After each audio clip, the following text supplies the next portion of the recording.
I'm Diane Malik, and I am the Business Services Advisor at the Arlington Heights Memorial Library. And I want to thank you for joining us today for this webinar about reference solutions. A quick little bit of quick information about business services here in Arlington Heights.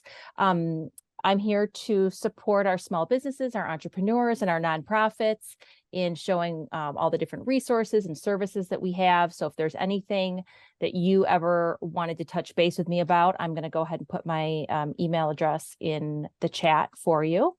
I want to mention that we partner with SCORE Business Mentoring. So if you would like a free business advising counseling session, it's open to everybody, and you can do it either through Zoom or in person here at the library. That's something that we have in our program calendar, or I could even also put the link for that in here as well. So if you've got something going on and it would be of interest to you, you should know about this because it's fantastic since there's no cost. And I also have every other month a free networking event called Small Business Coffee and Connect. And the next one is going to be on August 13th. That's at 9 a.m. It's open to everybody, and there's no registration. You don't need a library card with us or anything. So again, if you feel like connecting with others and getting out there and networking for your business or nonprofit is something that you would like to do, please join us on August 13th here at the library. And one more thing to mention is Pathmakers Meetup. So people with a side hustle or a newer business, this is a place to meet up, find peer support with what you're doing, also learn about resources and things like that. And that is on August 22nd. So that was just a little bit that I wanted to mention about the Arlington Heights Library. With regard to this Zoom, Matt may add a few things to this, but my understanding is that because it's a webinar, we can't see you and hear you, but you can interact with us, and we encourage you to interact with us with your thoughts and questions and answer questions if our speaker has them by using the question and answer section. So you'll see the Q&A along the bottom there. So if you could open the Q&A, and then that's where we will have all of our interaction. So now I'm going to pass it over to Matt Williams. Yes, thank you so much, Diane. I appreciate you collaborating with me on this program. And Ryan, I'm looking forward to hearing your presentation on going beyond the basics of Data Axle. But for those of you who don't know me, my name is Matt Williams, and I'm the Business Services Specialist, aka Business Librarian, here at the Addison Public Library. And very similarly to Arlington Heights, we offer a lot of the same services. So just by attending this webinar, you are already taking advantage of two great libraries in our system. So one, we also do pair up with SCORE Business Mentoring. In fact, they also do a couple workshops here with us, which we have one next Monday on the risks and rewards of growing your business. And then also next Thursday, I am doing kind of a little bit of office hours. So in fact, I'm going to be just sitting in the room I'm in right now for an hour or two at night. And if you want help with your business, whether it's writing a business plan, doing a little bit of market research, which I know Ryan's going to talk about a little bit, and all of those things that you might need to know with your business, you can just drop in and get help from me. But those are the two big business workshops that we have coming up. But if you can't make any of those, that's totally fine. You can always schedule an appointment with me online, and we can find a time that works for both of us. Yeah, Diane covered a lot of the Zoom stuff. Please feel free to interact through the Q&A on the webinar. And yeah, I will pass it to you, Ryan. Oh, thank you very much. Both Matt and Diane's were great introductions, and it sounds like you are doing a lot at your libraries each respectively to help your business community, and really hope that in addition to attending this, you guys take advantage of what they're offering, because they're really going above and beyond. So thank you very much. So my name is Ryan Atkins, and I work with Data Axle Reference Solutions, what we'll be presenting here today. And this is titled Beyond the Basics. So I'm going to give kind of a general overview of the platform. I'd like to show you how to basically operate and conduct searches through the various modules. And that's kind of the basics, but I want to cover that just in case there are any of you that maybe are not quite at that beyond the basics level. But I would also like to get a deep dive in and look at things like how to create customized business and consumer marketing lists, identifying the key business contacts, locating home-based businesses, finding businesses with web addresses, gathering this kind of competitive business intelligence that you can find throughout the various modules, as you'll see in reference solutions. So without any further ado, what I'd like to do is share my screen, and I'll bring you to our landing page and we can get going from there. Again, remember, if you have any questions, I'd really like your feedback throughout the course of the presentation. And in order to do that, because this isn't a webinar format, please use that chat function, which we'll be monitoring, and interrupt me at any time. And I'd love to field your questions. I'd love to actually know what it is you'd like to use the database for. And I think that way you'll get the most out of this presentation if I can answer direct questions. So please chime in. I'm going to share my screen here. This is the landing page for Reference Solutions. This is actually the back-end landing page, the way it looks like for me. Yours looks very similar. The only difference being that you have on your landing page this opportunity to register for a personalized account. So for those of you who have not done that already, I strongly recommend that you do so. The main advantage of creating a personalized account is that it allows you to save your searches, so you can go back 6 days, 6 weeks, 6 months later and get the most up-to-date records for those search parameters that you created. So again, it's not the same records, rather the same filters that you used when conducting your search. And you can do that by clicking here and enter your email address and create your own password. And then when accessing the landing page, you can log in right from there. Again, that's the only difference. Here on my landing page, we have information about our mobile app, which is also available to download on app stores. You can take this information with you on the go on your phone. And a few other things from the landing page I'd like to cover, because even as an advanced user, if you're used to just coming in and hopping right into, say, the US Businesses database, you may not even think to look at the top of the banner here, at the top of the screen at this banner, and recognize that we have some resources that are very helpful and that we make available to you. So one of those being webinars, much like this live webinar that you're attending right now.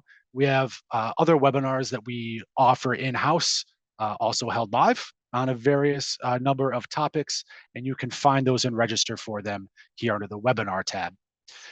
Under the Learning Center, you can find 3 categories. You can find print materials, like for librarians. I don't know if any are attending right now, but there's some useful resources for our library partners. But then there are also glossaries of terms and definitions of the different databases that are in PDF format that you can print out. And then moving along, the releases, another useful tab here. This one will show you in chronological order some of the updates that we've made recently. So you can go in and see that we had added automobile data last summer, or the addition of, well, let's see, enabled 2022 historical data here from April 21st, 2023. So again, it goes back chronologically. If you haven't been in the database for a while, it's a good way to see what's new and what's been added. So fortunate for you guys, both Addison and Arlington Heights have all of the available databases that we make available. They then make available for you. So you actually have all 10. Not to worry about My Jobs Library. That's something that's on the horizon here, but you'll have these 10 databases, and of the 10, all of them are updated with a regular frequency. So we have the US Business database is updated every month, as is the US New Businesses, Canadian Businesses, Healthcare, Consumer Lifestyles, Standard White Pages, and Canadian White Pages. All of those are updated every month with current information. And then the US New Movers Homeowners database is updated every week. The Jobs and Internships database is information that we get through a partnership with ZipRecruiter, and that's updated daily, sometimes multiple times a day with new jobs. And the Historical Businesses database, as I showed when I pulled up that Releases tab, it was updated in April, and that is a one-time-a-year update, which is kind of like a data dump of all the businesses that had closed from the previous year. We then identify those and move them to the Historical Business database, which dates back to 1997.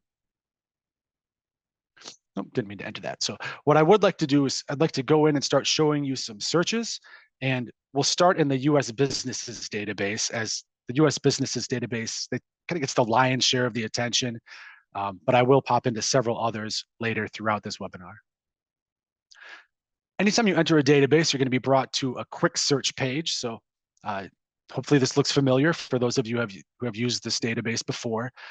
And if you have used it before, you probably have known or know that going into an advanced search through clicking on the advanced search tab or the additional filters tab will bring you to a page where you have a whole myriad of different filters that you can choose from to help get granular in your search and help you narrow in on what it is exactly you're looking for. Those are all along the left-hand side here. Quick explanation. Here under record type, we're going to automatically check verified businesses only. And you can see throughout our entire database, the record count here on the right indicates that there were over 18 million verified businesses. Well, we verify our businesses a number of different ways, a lot of which are web-based. But in addition to those other ways, one unique way that we verify businesses is that we have a call center that makes over 25 million phone calls a year out to businesses to allow them to self-verify information in our database. So if we've been able to get in touch with them and phone verify or otherwise quality check that the information we have is accurate, then they'll be included as a verified business and in this 18 million count.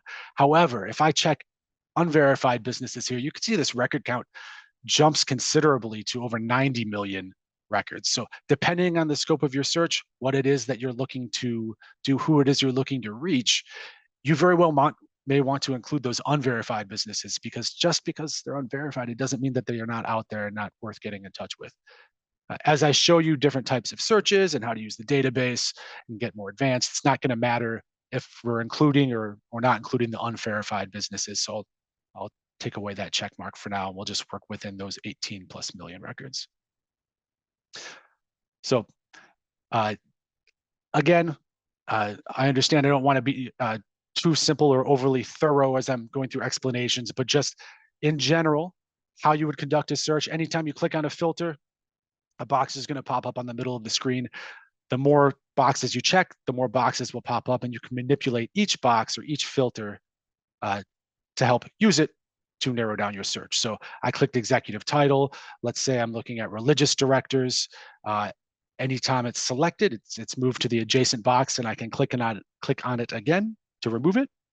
Once it's selected, I can update my count and see how many, in this case, religious directors there are in our database.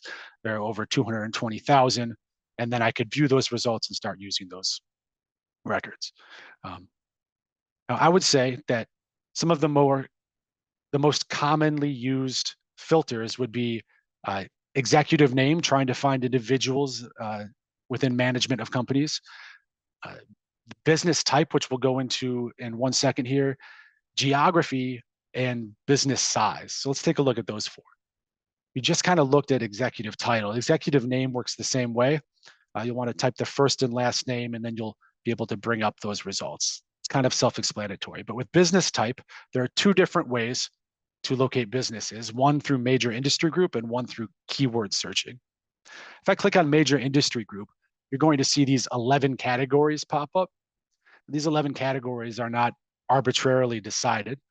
These 11 categories are based on the SIC coding system. So when businesses, maybe you're familiar, when they get their license from the federal government to operate, they will identify themselves as their primary SIC code broken up into these categories. To take it a step further, and when you add a third and fourth digit, you get more granular in how they identify. Now, what we do at DataAxle and what other compilers of data will do in these types of databases is we'll add numbers to the SIC codes up to 9. So we'll get more granular. And let's take agricultural services, for example. Rather than stopping at agricultural services, now we'll see we can get into lawn and garden services. And if we're looking for tree trimmers, we can get as specific as looking for tree trimmers and not stop just at agricultural services. This is one way and a roundabout way to find the types of agricultural services there are. But if you wanted to just get straight to the point, you could instead look for, let's scroll up here, under the keyword, you could just type in tree trimming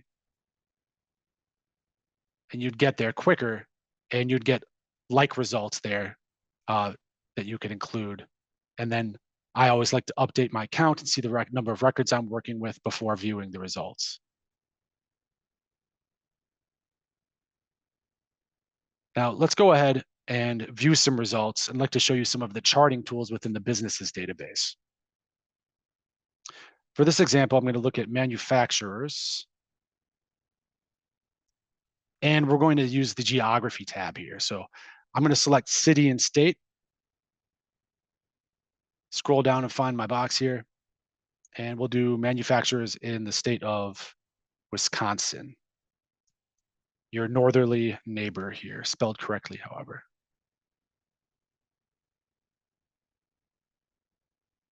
All right, we're looking at 327,000. Oh, I need to go back here and search manufacturers and make sure I select it. I was going to say that's a lot of manufacturers for the state of Wisconsin. Let's see now. We're dealing with 1,400 or so manufacturers in Wisconsin. I can view these results by clicking here. In here, you have the alphabetized list of manufacturers across the state. Some information that is readily available here. I'd like to point out, if you didn't already recognize, you could figure out if there's a subsidiary or parent company to companies from this records page. If there's this lobster looking like icon here, it's going to identify whether or not there's a subsidiary or parent company, and the arrow will tell you which. If there's both, there'll be an arrow pointing both up and down. In this case, for A&M Specialty Manufacturing, I can click on this and see that it's a parent company because the arrow is pointing down, and that it will have, looks like 3 subsidiaries, all located in Racine, Wisconsin. But that's something that's useful and a good way to just jump to that information right away from that results page. Now, the individual records page, there's a lot of information as well. If I click on the record, you can see, in addition to location and contact information, we have jobs that are posted on ZipRecruiter currently, those SIC codes that I refer to, how they identify primarily, and so on. Business demographics, a management directory, and all this information is going to be very useful. You can print and download and copy these individual records at your leisure. If there's any information that at any point you find that is incorrect, like, for example, let's say your brother used to be employed at A&E Inc., and you know that John R. Lang is no longer the CEO, but rather Max Null is the CEO as of 2 months ago. You can click the data feedback button, and you have the opportunity to make that correction and add any notes, submit that, and it will be reviewed and confirmed before the change is made. But know that it's a good way to help us keep our information accurate, and a good way to know that if you recognize any inaccuracy or discrepancy that we want to know about it, please let us know through that data feedback button. So I'm going to show you some data visualization tools. The first of which is the charting tool here in the business database. Here under the charts tool, you'll automatically get the top 7 in a bar graphical form here, cities within the geography I selected, the state of Wisconsin, in terms of the number of manufacturers there are in those cities. But you could also do that by zip code. And again, looking at the top 7 for sales volume and a pie chart, or by employee size. And these are available to print, available to download. You can put them in a PowerPoint presentation. You could use them to assist in business proposal or loan application. Very useful. Taking a step back, in addition to charts, we also have heat maps. Heat maps here, again, we're looking at manufacturers throughout the state of Wisconsin, but this is really good to get an idea of the type of business, the locations of businesses. If you're, for example, looking at potential competition in a specific area. Manufacturers in Wisconsin may not be the best example for that, but and as you can see, they're kind of centered around the more urban areas in the state. But if you want to see at a more zoomed in scale, as we'll pop into that in a second, you can see using the heat map where the concentrations of particular businesses are. Let's go ahead and do that. Let's look at a map-based search. And to do that, we're going to go back, we're going to revise our search. Rather than looking at manufacturers, let's instead look at breweries. Deselect manufacturers there. And we'll do that across this. Actually, you know, we're going to do a map-based search here. So going up to geography, we'll click on map-based search and then open our map.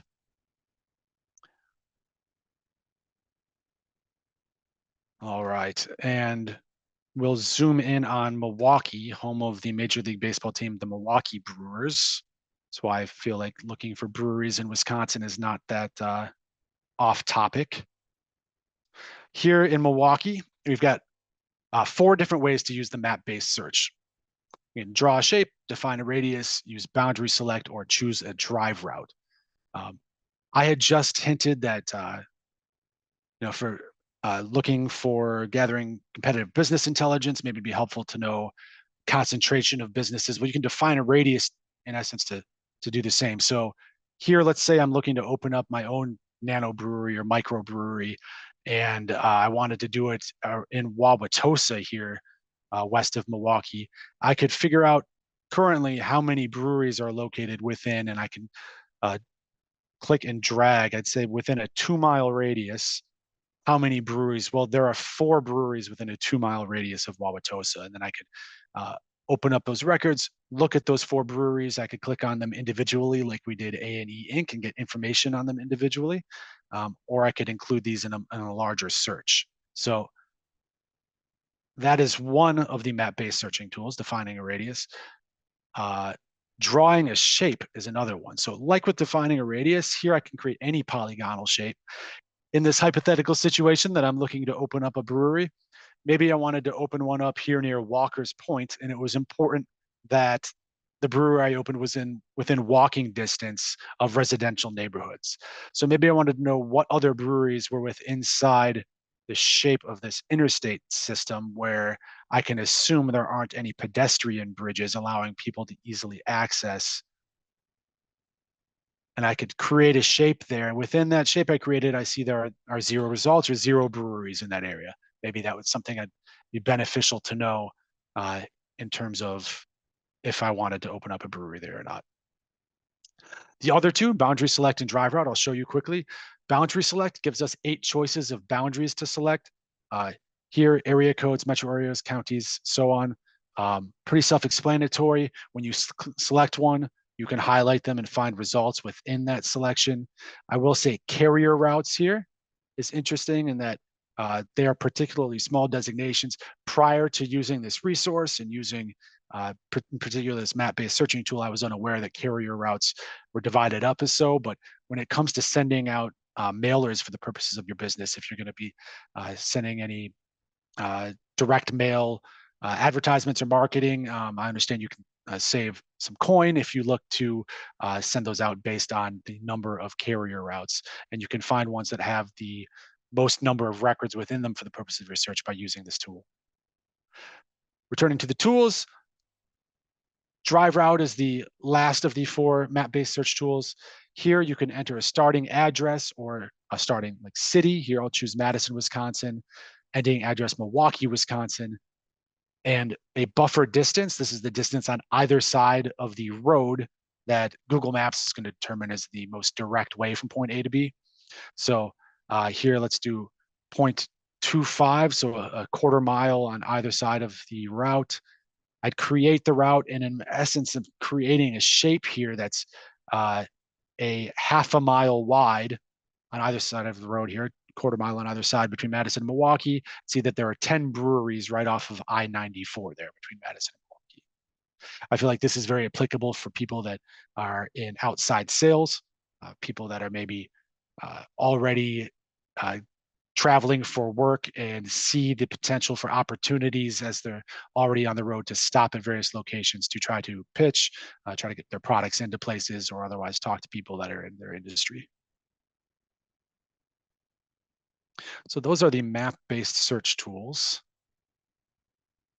Okay, Ryan, sorry, I'm going to interrupt before we move on to your next part. I just wanted to mention to those attending today, just as a reminder, if you want to ask Ryan a question at any time, please feel free to use the Q&A function. Diane and I are both monitoring that, and we will be sure to relay that question to Ryan. So if you have any questions on this amazing database that you have access to through your library, just use the Q&A function. Thank you for that reminder, Matt. Yeah, I'm going to just continue rambling away, hopefully not speaking too fast, until you interrupt me. And by all means, I'd like to hear specifically from you if there's an idea that you have, some way that you'd like to get to some results and you're not sure how to do it. I can help you manipulate these filters, and maybe we could work together to figure out how to get those results you're looking for. But until I hear from you, I'm just going to continue on and kind of show you various features. We're going to look at a few more in the business database before I'm going to exit and enter the US Consumer Lifestyles database and show you some of that. So we just looked at the example of using a map-based search, looking at breweries in Milwaukee. I'd like to show you some of these other commonly used filters. So let's look at business size. I mentioned that was a commonly used one. I could select number of employees here. And here we've broken it up categorically into these sections. It may be the case that if I'm looking for a potential competition, I'll stick with this breweries analogy, but maybe breweries that only have 5 to 9 employees or 1 to 4 employees are too small for me to even be concerned about as being competition in the space that I'm in. Well, I could exclude those and just focus on, I can click and drag and just focus on larger breweries. Can update that count and see how many we're working with. And this is without geography selected because I had used the map-based search, but can get back into city and state here.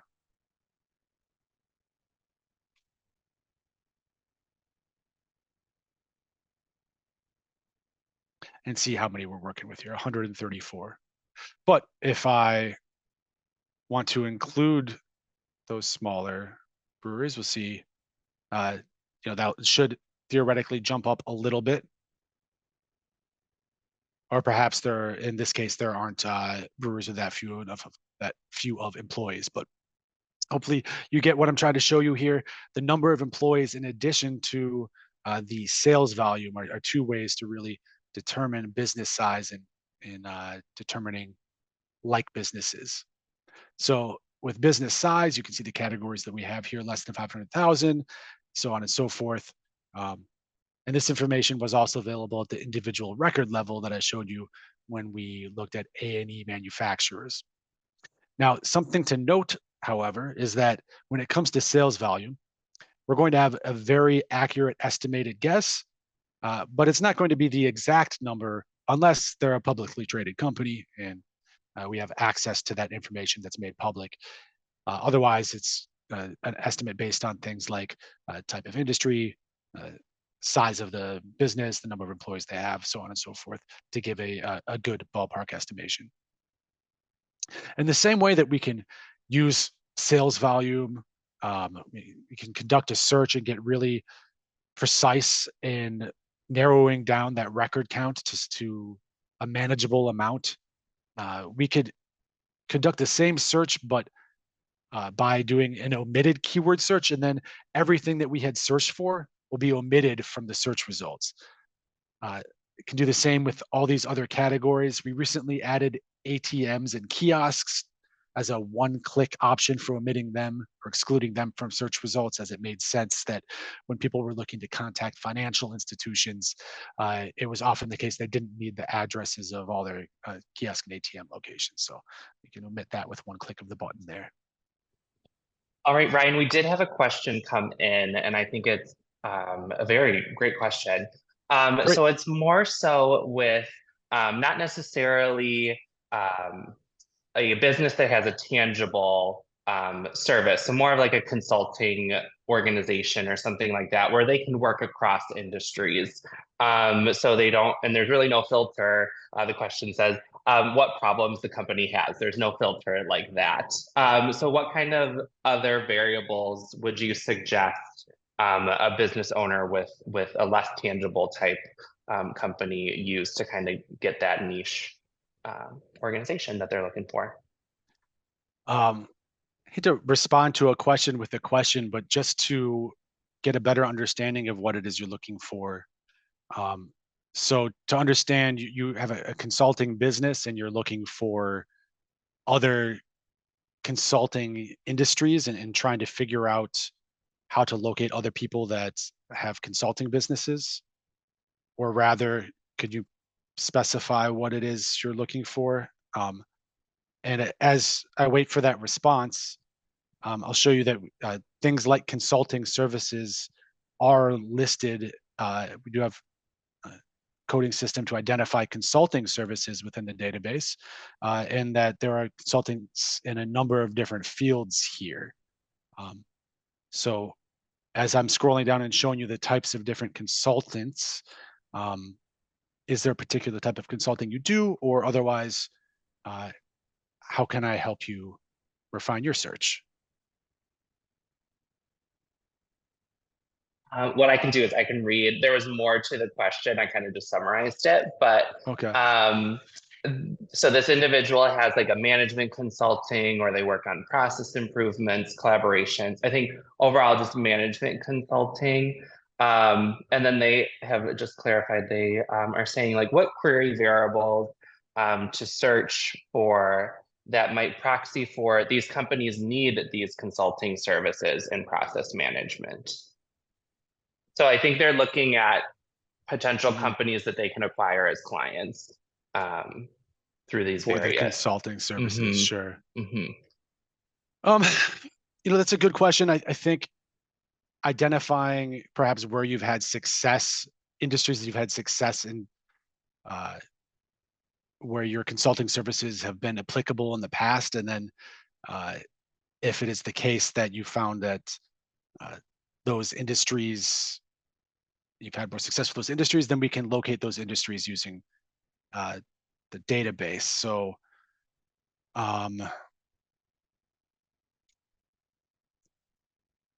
because in terms of like there's no like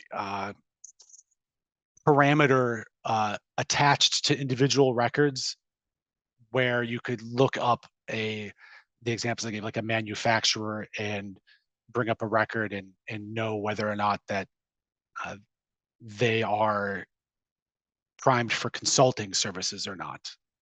Rather, you would have to have some sort of knowledge of the industry to know what industries are more apt for your services.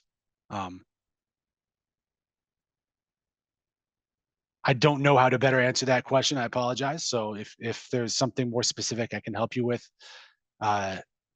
or Matt, if you want to chime in, if there's some way that you want to make sense of it, how you understand their question and how I might be able to help.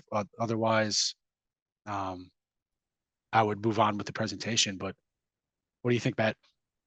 Yeah, I think you hit the nail as best you can with the use of this database from what I know.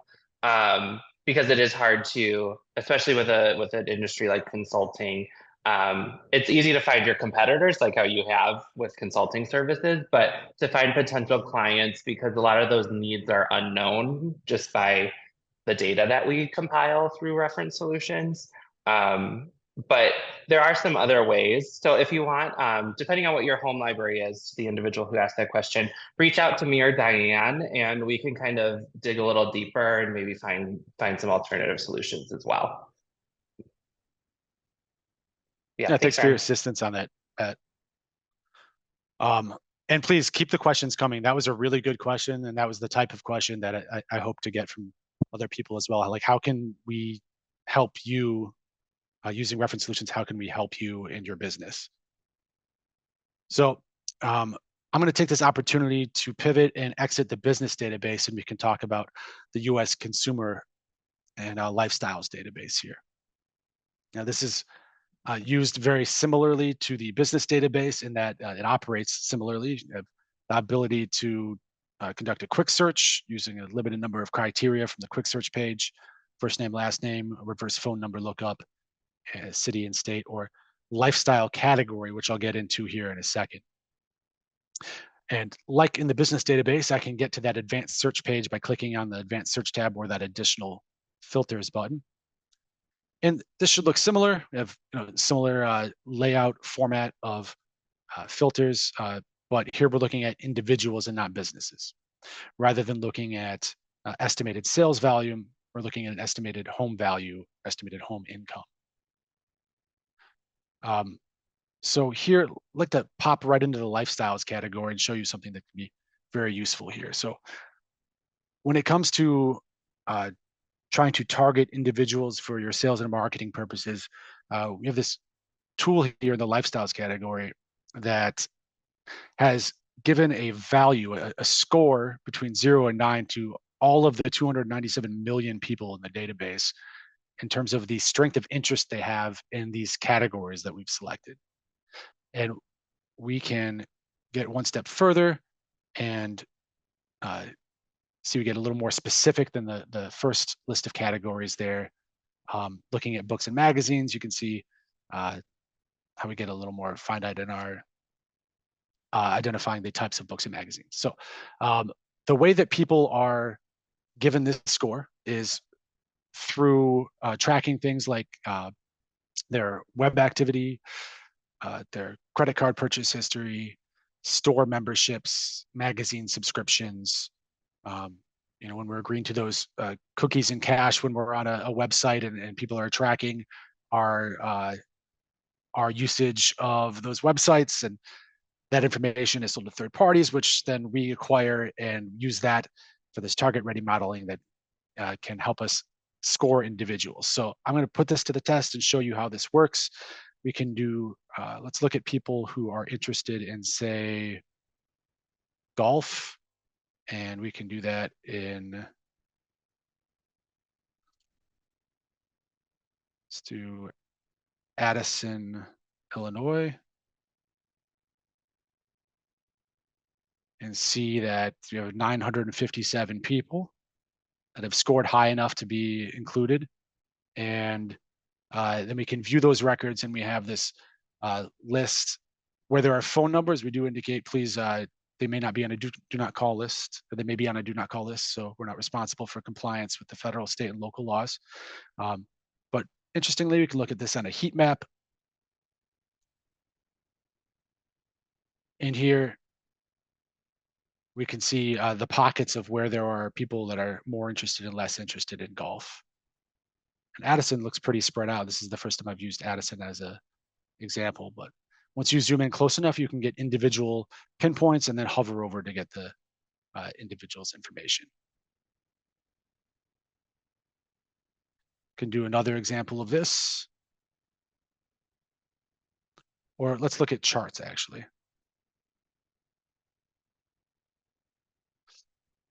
Here with the summary report for your search, you can download or print this information as well. Here, again, looking at people interested in golf, but breaking it down to the estimated home value and home income for those people.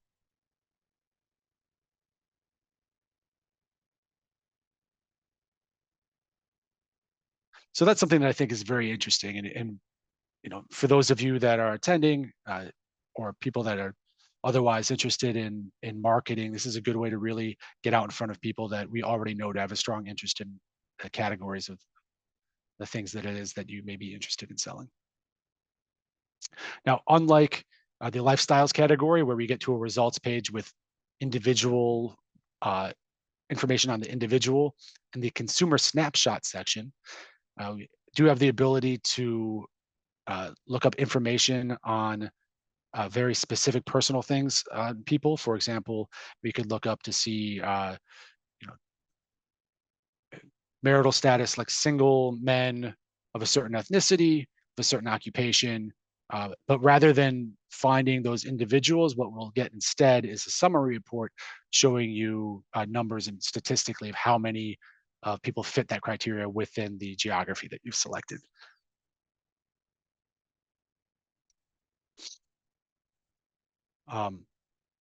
Using estimated home value and home income, super useful. Again, like I showed you, the sales volume and number of employees, a good way to kind of rule out people that don't fit the target for your search.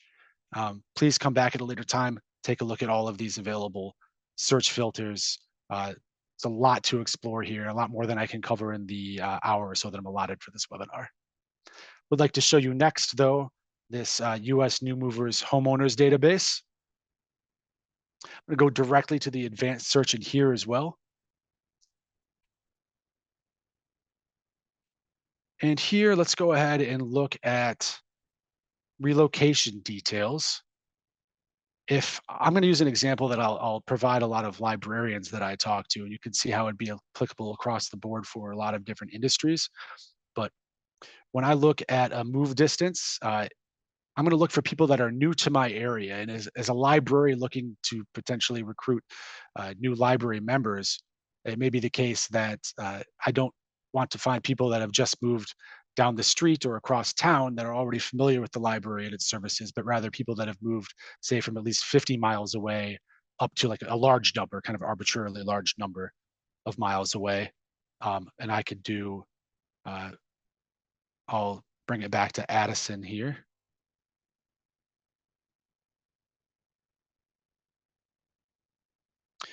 And here I can update my count, figure out how many people have moved.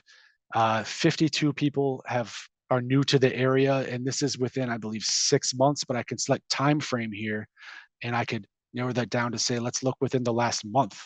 Maybe it's the case that on the first of the month, I wanted to go in and see within the last 30, 31 days, how many people have moved to the area.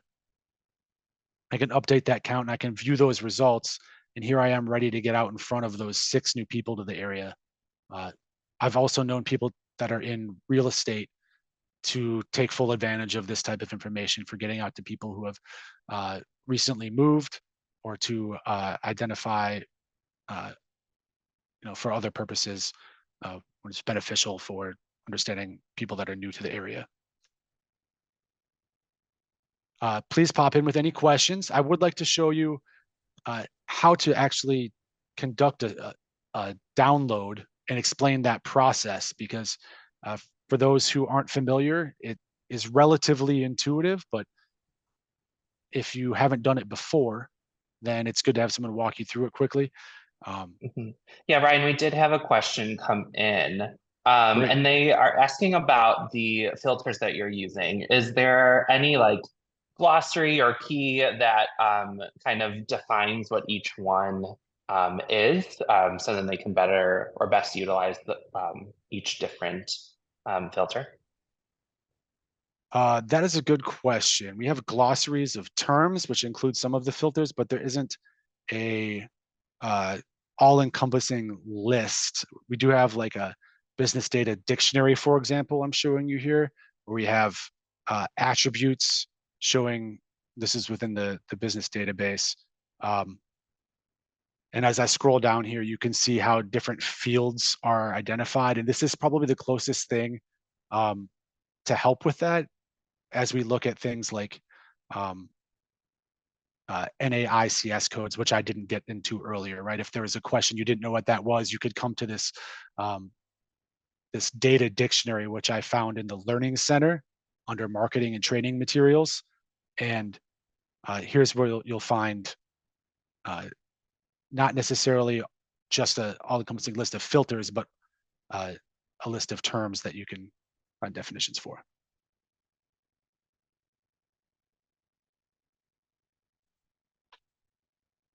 So that was a very good question. And if that person who asked that question would like to follow up with me individually after this presentation, I'd be happy to have some back and forth with them, and I could do some digging and probably provide some definitions of the filters that they're looking for definitions of. All right, taking a step back here. Keep the questions coming if you got them. And where I left off, I was going to show you how to conduct a download here.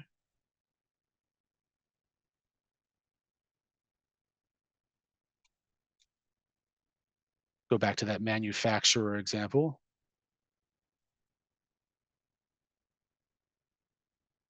And we can do that back up in, switch it up and do Illinois this time.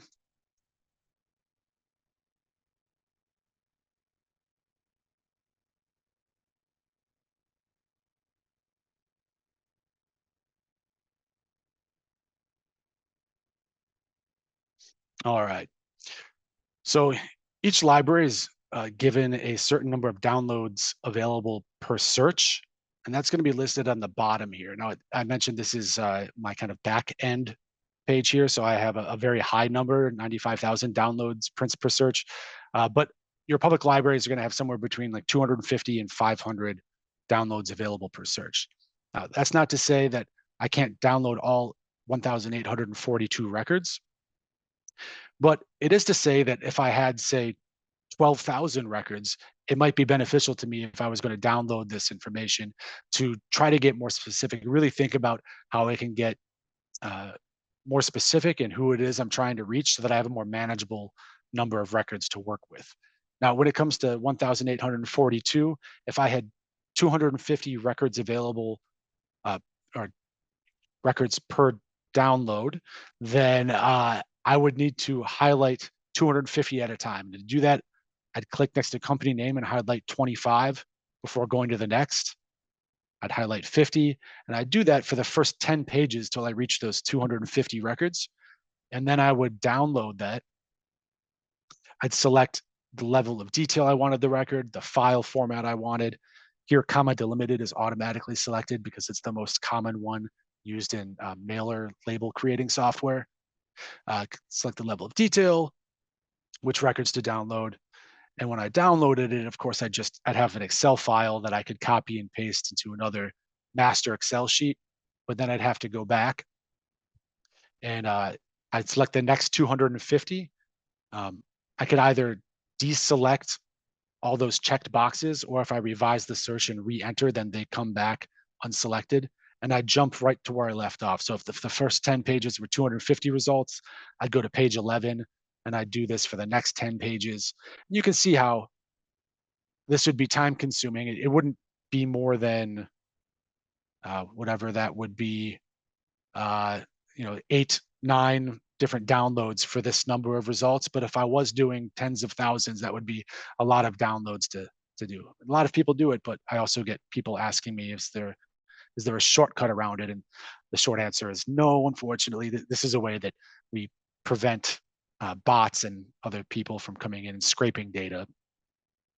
But definitely, I think it's important to show you that process. Otherwise, if it's not entirely intuitive, and this is supposed to be beyond the basics, but assuming there are some of you that maybe have even searched but not gone as far as downloading records, this is the process for doing so.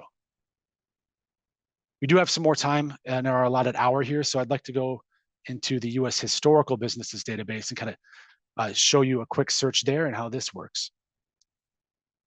So here, we're looking at records of businesses that have been in operation that are no longer operable, and this goes back to 1997.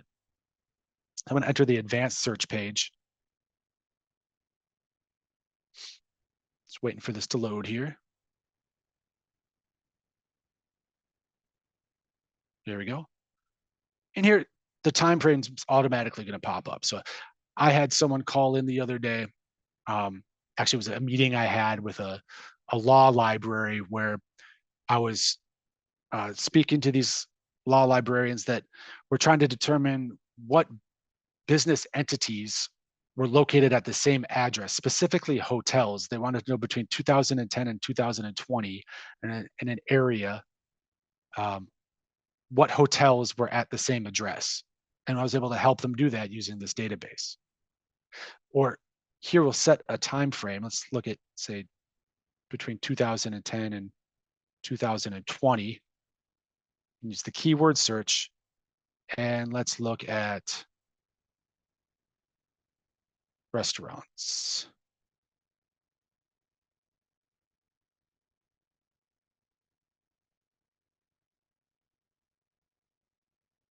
And here I can scroll down until I have found restaurants here, selected them. And again, use the geography to narrow in on my search here. Let's do restaurants across Arlington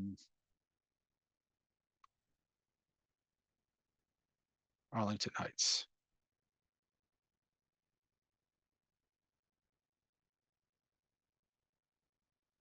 We'll do Addison here. You can see the 155 records, and we can view these results.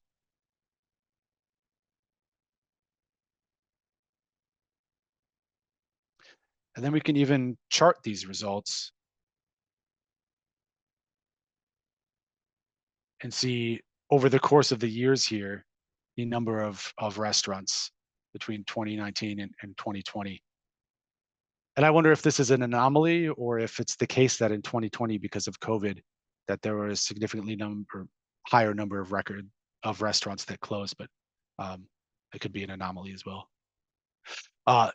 But please, yeah, understand this can be looking for information dating back to 1997. Have a lot of academic libraries, a lot of researchers that are looking at historical businesses using this database, and be very useful for that.